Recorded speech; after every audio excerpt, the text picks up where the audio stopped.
Internship is a foundation building experience for anyone who is considering long-term missions on the field. The way that I see it, God uses challenges and difficulties to teach us all. And internship provides a whole new array of challenges and difficulties that He can use to form and to shape us into who He wants us to be. One of the specific things that you run into more often is communication, just with people. And God has taught me a lot about how He loves and how loving is more of a conscious effort. And every day you have to make a conscious effort to reach out and to communicate with people here. And that's really taught me a lot about how He does that with us.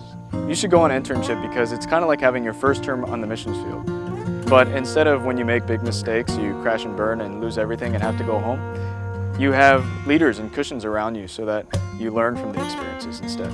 When it comes to language learning, I think what internship really offers is not an opportunity to learn a language, but an opportunity to learn how to learn a language. And that's really been something that's been built in me since I got here. I think it's finding how you learn and then applying that every day of your life and making it something that's constant, making it something that's part of your daily routine. And knowing that it's not just about learning a language, it's about learning to communicate the gospel more effectively, learning how to build relationships with people. And that's something worth investing in.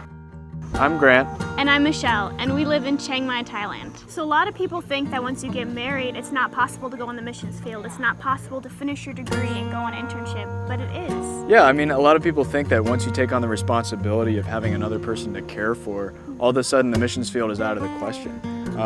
They feel like it's going to be more challenging to be overseas, and in some ways it is, but it's by no means something that should keep you from doing what you feel God has called you both to do. Being married on the mission field has a lot of really unique opportunities.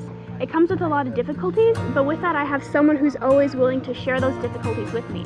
When I come home at the end of the day and I've gone through really hard things and cultural things that I just don't understand, I have someone to bounce off what I've gone through, and he's there to encourage me, pray for me, support me in what I'm doing. I feel more that I'm not doing this alone, that I really have someone who's walking alongside me, who's understanding what I'm going through. What I would say to my generation is that you really need to sit down and think about what you value and why you value it.